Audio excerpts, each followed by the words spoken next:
You're listening at Rotary St-Anselme Park in Dieppe, New Brunswick. Everything you hear around my voice was recorded there, just in the park, as the evening actually passed. If you hear the world going by somewhere beyond the trees, let it go by. None of it is coming here. There is nothing you need to do now. The wind in the trees will carry this hour. Come in, drifters. No walking tonight. There's a bench by the pond at Rotary St-Anselme, and I got here early, and I'm already sitting. You just lie where you are. Before we settle in, a small favour or two, the only ones I'll ever ask.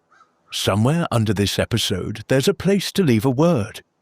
Tell me where you're drifting off from tonight, or what keeps you up. I read everyone slowly, the way I do everything.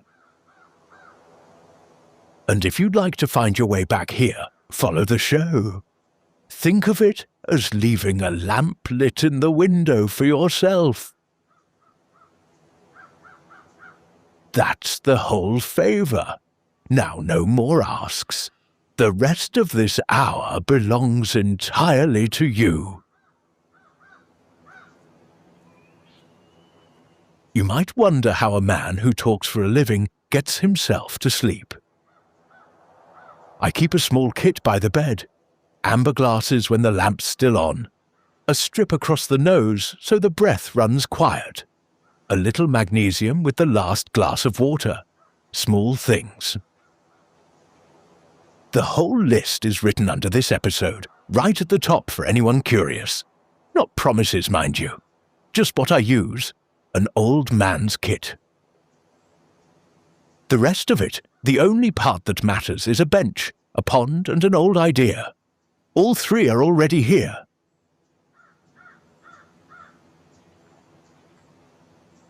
Now the hands. All day they gripped things.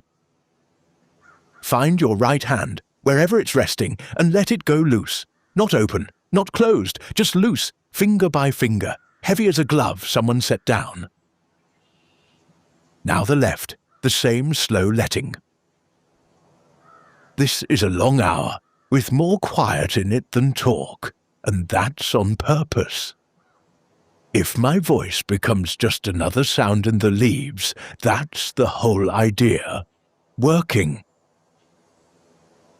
Wherever sleep meets you, let it.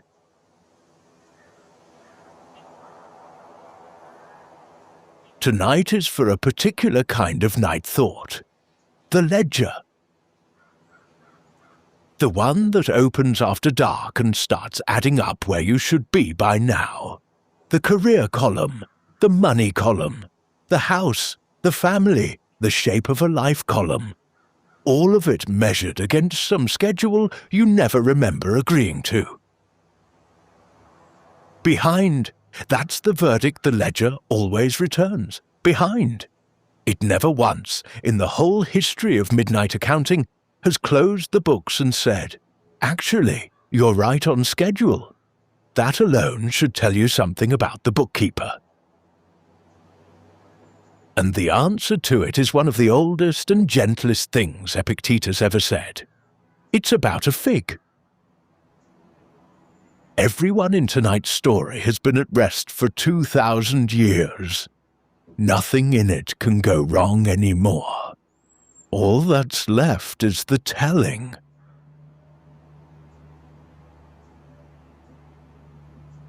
First, look at the word itself, the way you'd look at a strange tool someone handed you. Behind. Behind what, exactly? There is a schedule out there, invented by nobody in particular, enforced by nobody at all, that says a life should reach its markers by certain dates. Degree by this age, title by that one, the rest of the checklist by the rest of the dates. Nobody signed it, nobody administers it, and nothing in the actual world runs on it. And here's the strangest thing about that schedule. The thing worth noticing once and never forgetting. The only enforcement it has ever had is you, at midnight, volunteering. There's no office that finds the late bloomers. No inspector ever came to a door. The whole apparatus of behind is one tired person, in the dark, auditing themselves for free. This park doesn't. The trees don't. Not one tree around this pond has ever checked the date. There are two clocks you can live by, drifters. The invented one and nature's one. And only one of them has ever kept honest time.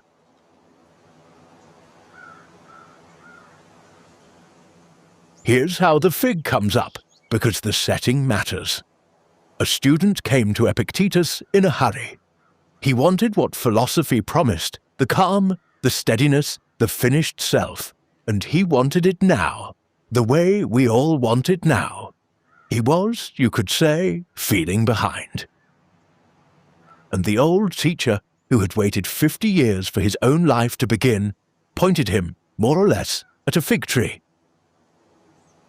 Here's what he said, and I'll give it to you nearly whole, because it's already bedtime slow. No great thing is created suddenly, any more than a bunch of grapes or a fig. If you tell me that you desire a fig, I answer you that there must be time. Let it first blossom, then bear fruit, then ripen. That's it. That's the whole teaching. There must be time. Not as an apology, not as a delay to be endured. Time as an ingredient, the thing the sweetness is actually made of. Nobody stands in an orchard in June shaming the green figs. And yet, that's exactly what the ledger does to a life. At midnight, every night it can get a hearing. The student, we can hope, went to bed. There was nothing else to do. That was the answer. The fig had already explained everything, and the fig wasn't in a hurry either.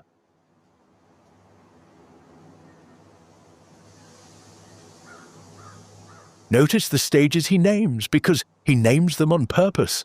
Blossom, fruit, ripen. 3 stages, and not one of them is a mistake. The blossom is not a failed fig. The green fruit is not a fig running late. Each stage is the thing itself, doing exactly what that stage does, and none of them can be skipped, and none of them can be rushed, and none of them is owed an apology. Whatever stage you're lying in tonight, the early one, the unripe one, the one that doesn't look like much from the outside, hear this plainly. It is a stage, it is not a verdict. And a stage can't be failed. That's the quiet mercy in the old man's image. You can fail a test, you can miss a train. You cannot fail a season, because a season isn't asking you anything. It's carrying you. It carried the blossom, it's carrying the green, it will carry the ripening, and it is carrying you right now, in the dark, at exactly its own speed. The ledger reads green and writes behind. The orchard reads green and writes on time.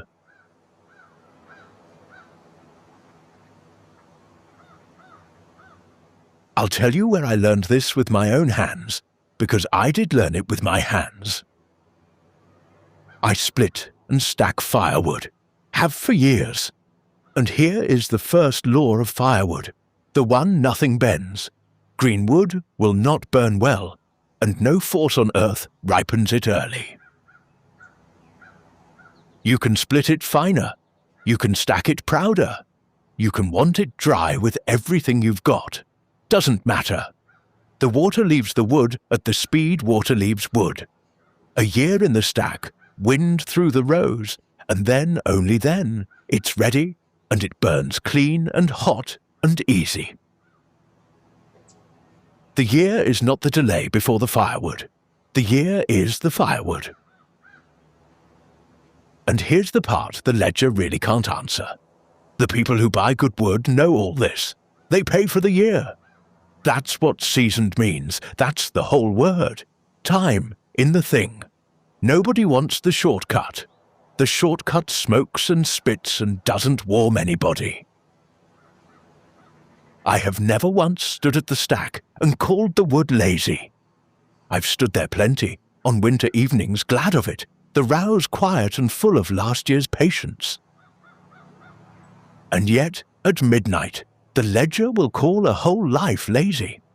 For being mid-season. Same error. I just find it easier to see in wood. Most true things are easier to see in wood.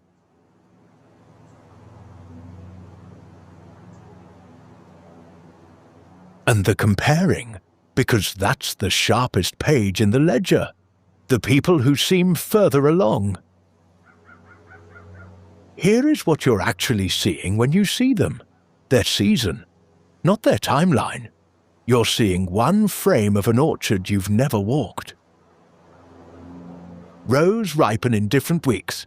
That's not a flaw in the orchard. That's how orchards work, and no row has ever been early or late. Each one is simply in its own week. And you cannot see anyone's green years from here. Every ripe life you envied had seasons that looked like nothing. Years in the stack. Years standing in other trees' shade. You just weren't shown them because nobody shows them. The world only ever exhibits its ripe week. And then we lie in the dark, comparing our whole orchard to someone else's harvest photo. Their row, their week, not yours to measure, and never a measurement of you. And if you could see their whole orchard, every one of them, you'd find what you always find. A green row somewhere, a late row, a row they lie awake about, some nights, measuring against yours. Set the comparing down. Of everything in the ledger, it's the heaviest line, and it was never even about you.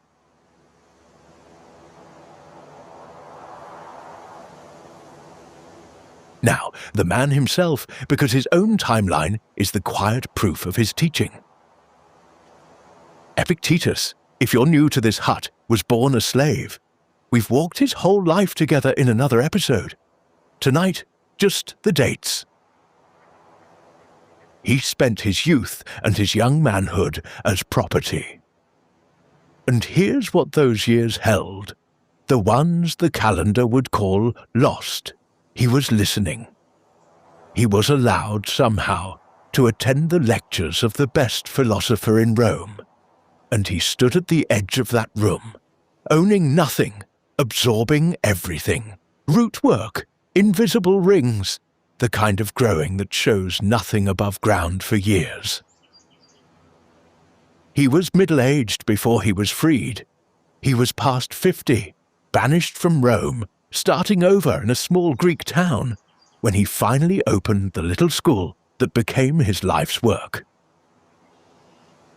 Past 50. By the invented calendar, the man was not behind, he was disqualified. The schedule had no column for him at all. And every word of his we still read tonight, 2,000 years on, came from after that. The whole harvest from what the ledger would have called the wasted years. The blossom took decades. The fig fed the world. There must be time.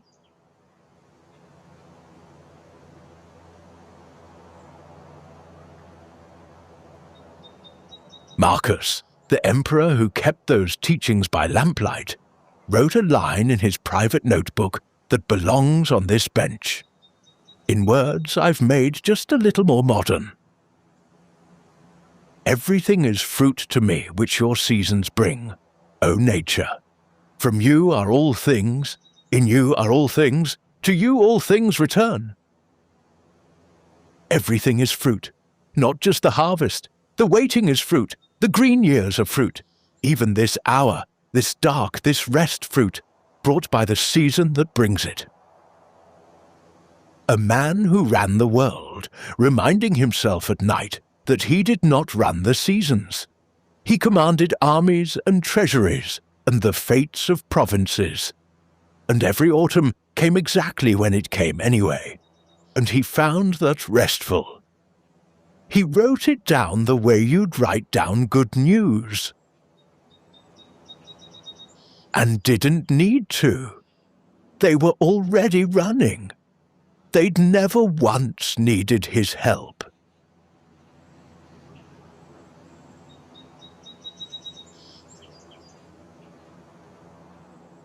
Listen to the wind in the trees for a moment. It's been moving all day, same as you, and notice, it is not hurrying. It has every leaf in this park to visit, thousands upon thousands of them, the longest to-do list in the county, and no deadline anxiety anywhere in it. It touches each one, and moves on and doubles back, and misses nothing, and none of it was ever on a schedule. Nothing in this park has ever hurried, and nothing in this park has ever been late. The oldest tree by this pond was once shorter than every tree around it. Once, for years, decades maybe. Standing in the shade of trees, it would one day outstand. Nobody told it it was behind. It wouldn't have understood the word. There is no word for behind in the whole vocabulary of growing things. Those slow shaded years weren't failure either. That's when it built the roots that hold it now. The tallest thing in this park spent longer being small than being tall, and both were the tree. We're the only species that invented one, and we only ever use it on ourselves after dark.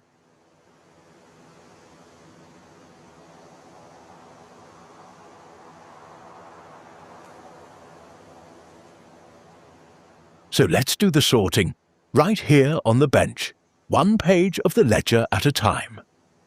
The question tonight, is this a verdict or a season?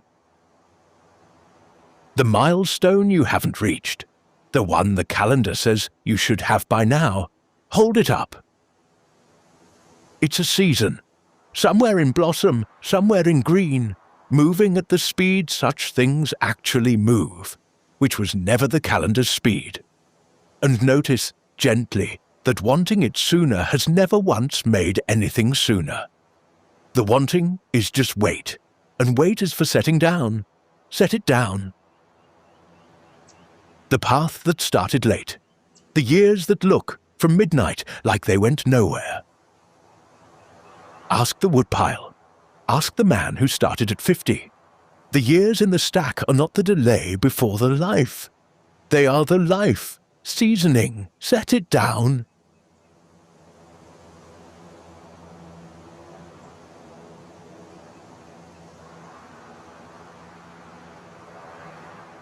The comparing, one more time, because it always tries for a second hearing. It's the ledger's favourite witness, and the least reliable one it has. Their row, their week, a frame of an orchard you've never walked, green years edited out. Not yours to measure, never a measurement of you. Set it down.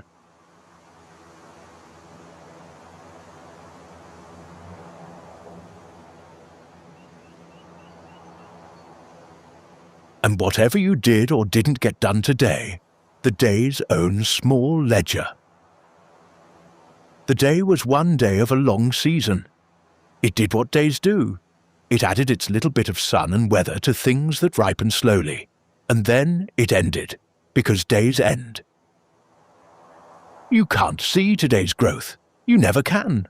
Nobody has ever watched a ring form in a tree, or the green leave a stick of wood, and yet the rings are there. The stack dries. Today counted the way those count, quietly, below the bark, off the books. You did what you could today, and that was enough. That was always going to be enough. Docket closed. Set it down.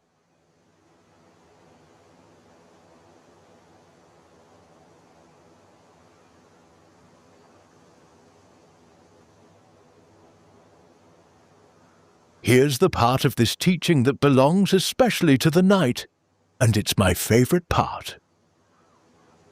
Nothing in this park stops growing when the light goes. The growing barely notices. Roots keep reaching in the dark. The wood keeps seasoning in the dark. Most of what ripens unwatched. Which means rest is not time off from becoming what you're becoming. Rest is part of the recipe. The stack seasons all night without a single person standing over it. So tonight, sleeping is the work, the only thing on your list and the one part of the ripening that actually asks for you. Everything else in your life ripens fine unattended. This is the one appointment. The season will keep turning while you're gone. It always has. It has never once needed you awake. Somewhere between tonight and morning, without your supervision, you will be a few hours more seasoned. That's the arithmetic of rest. It only adds.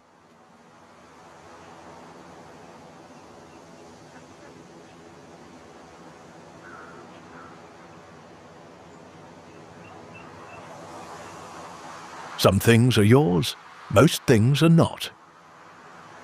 The tending is yours, the watering, the small daily work, the showing up. The timing was never yours. The timing belongs to the season, and the season answers to no ledger, and no clock, and no midnight arithmetic. Do the tending, release the timing.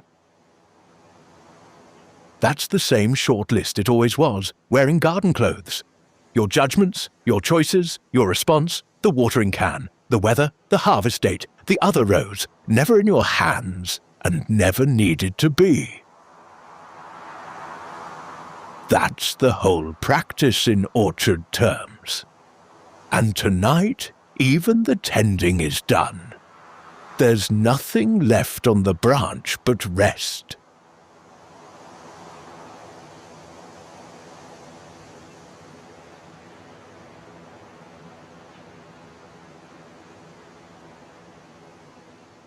The ledger is closing now. It was never a real book anyway. Invented calendar, invented columns, a verdict in a language no living thing speaks. Let it close. Let the accountant go home. He was tired too. He's been keeping a book no one audits, in a currency nothing accepts for years. Even he could use the night off. The gates can shut. The watchman's off duty. Everything inside the walls was always the only thing that was really yours. And all of it is safe, and none of it is late.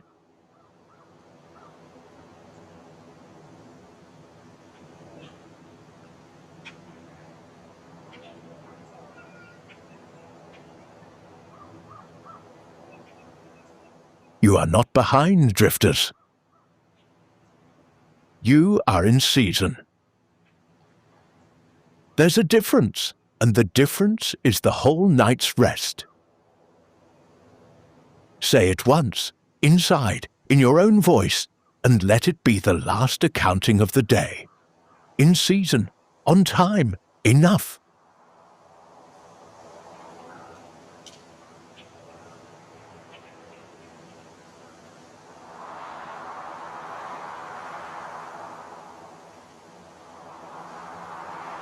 Let the body settle now, because the body has always known this.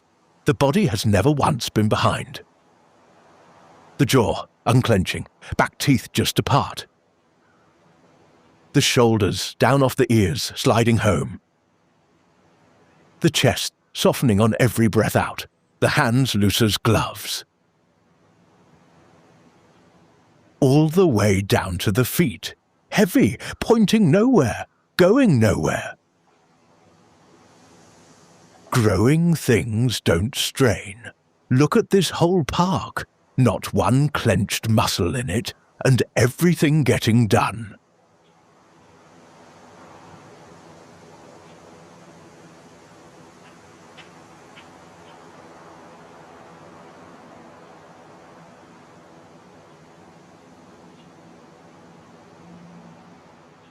Breathe in through the nose, easy. And a long, unhurried way out, longer than the way in, like the wind easing through the leaves and letting them settle. No counting, no keeping. If it drifts, let it drift. Each breath its own small season, arriving on time, leaving on time, asking nothing.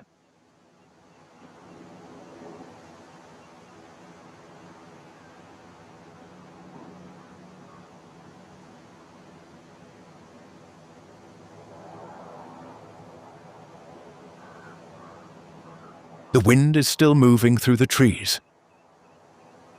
Not hurrying, not late, on schedule the way only unscheduled things are. It will move out there all night, the same soft sound, whether you're awake to hear it or long gone into sleep. Let it be the last thing still working. Everything else can stop.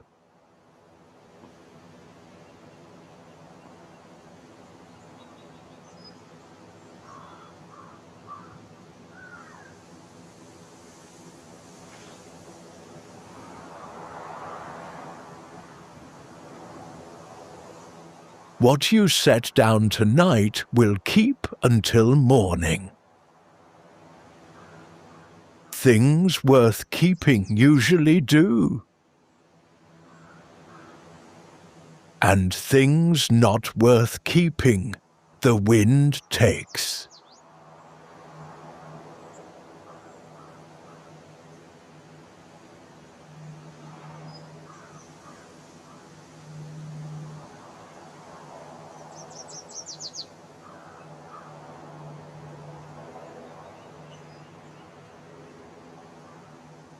Tomorrow will arrive the way it always does.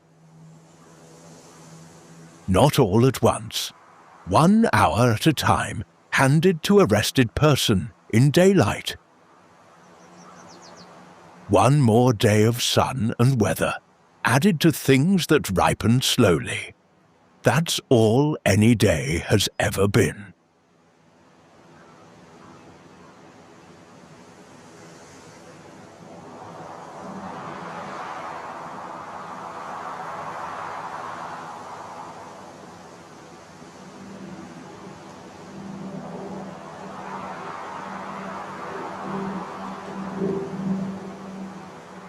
The lamp is low back at the hut, and the park is going dark the way parks do, from the ground up.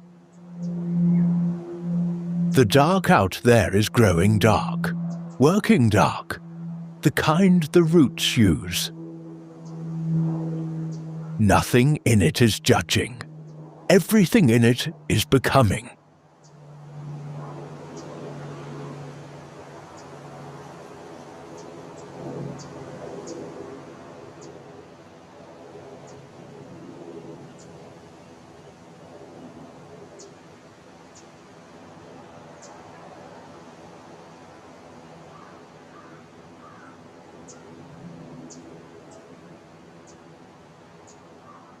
If a thought knocks late, let it knock. The arriving was never yours, only the answering. And the answering tonight is one word, season. Just a season, not tonight.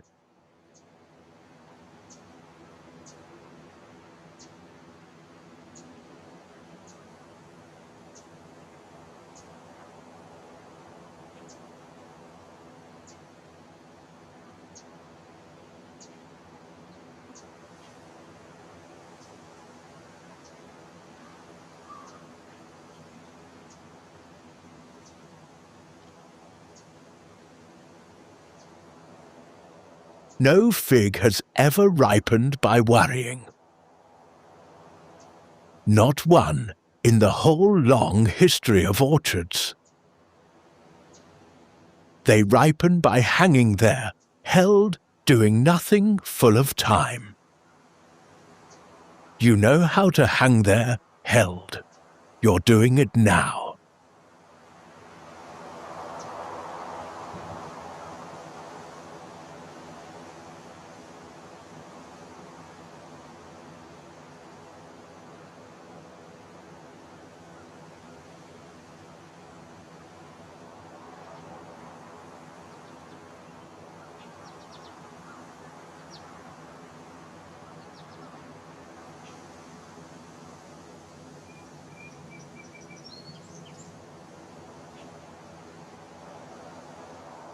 Somewhere out in the dark, the stack is seasoning. The trees are adding their invisible rings. The green figs are turning at their own speed in their own week. The whole world ripening in its sleep. You're in good company. It's the largest company there is.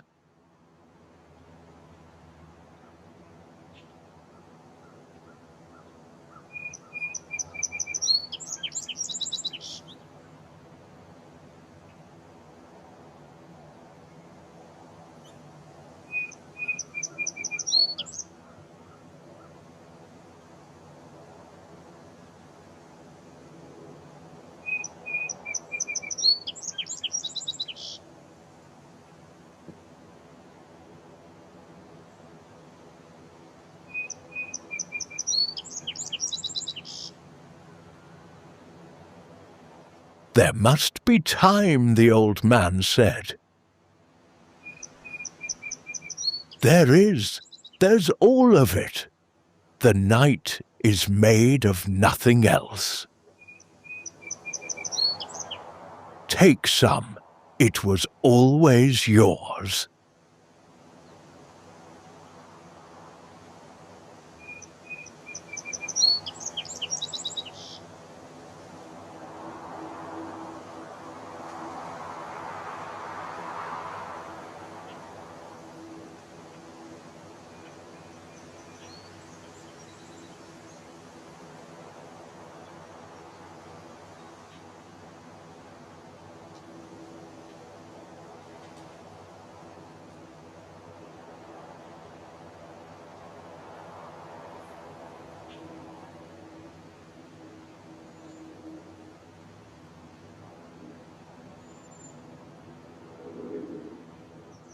The bench will be here. The park will be here. The wind knows every leaf by heart. The hut keeps its lamp in the window, low and patient for every drifter finding their way back. Nothing to reach for, nothing to catch up to. Nowhere the season isn't.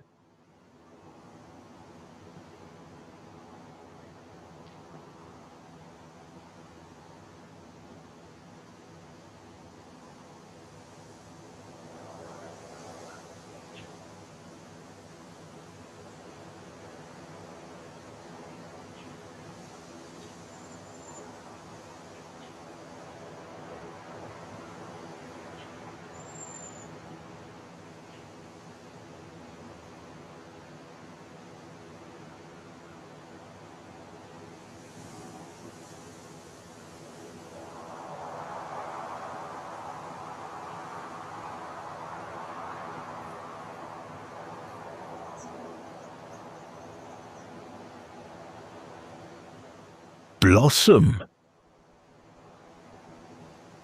fruit, ripen, and every one of them on time.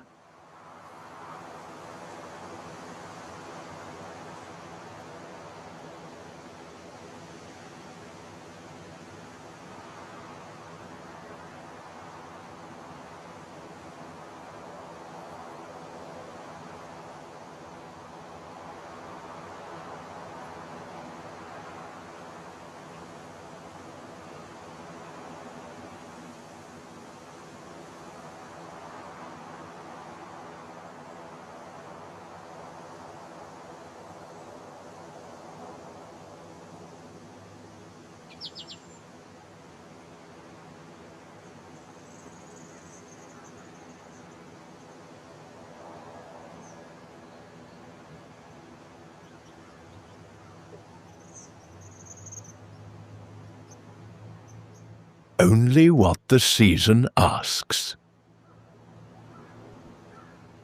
And tonight it asks nothing. Nothing at all.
Hands loose.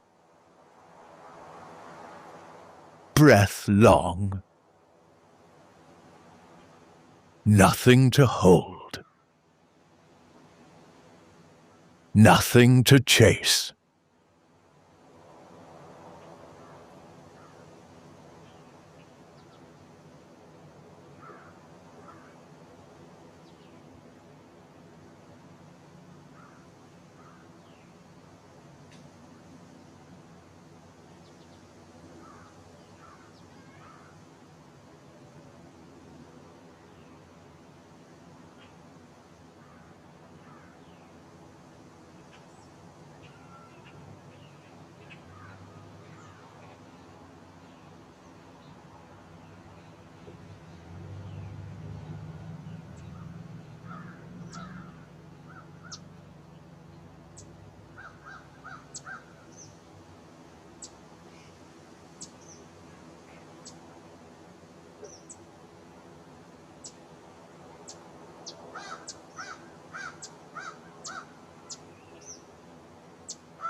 Only this hour. Only this breath. Only the wind in the leaves, keeping honest time. Enough.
Hands loose.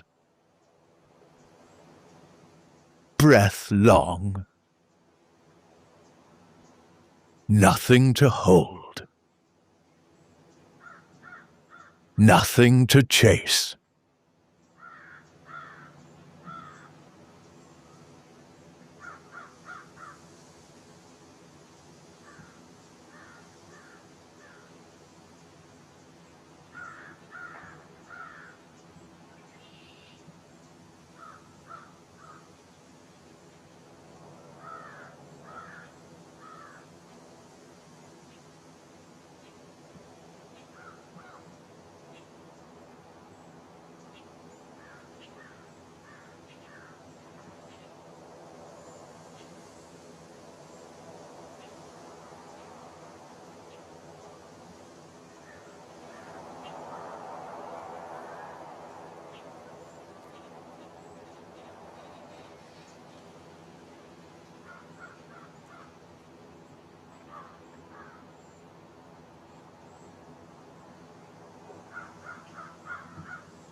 Only this hour.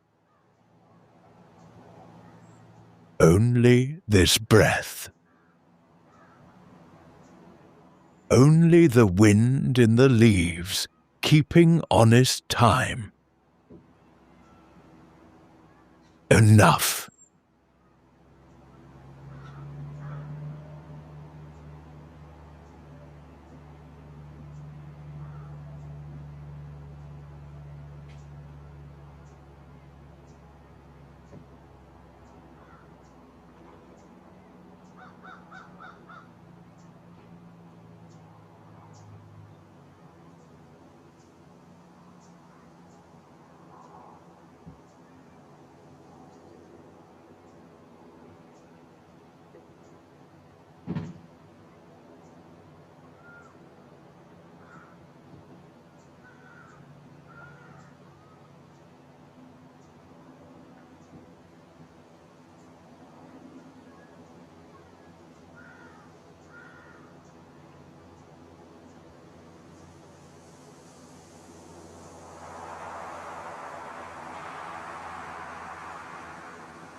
You don't need to follow these words anymore. You were never behind. The season knows the way, so do you. Good night, drifters.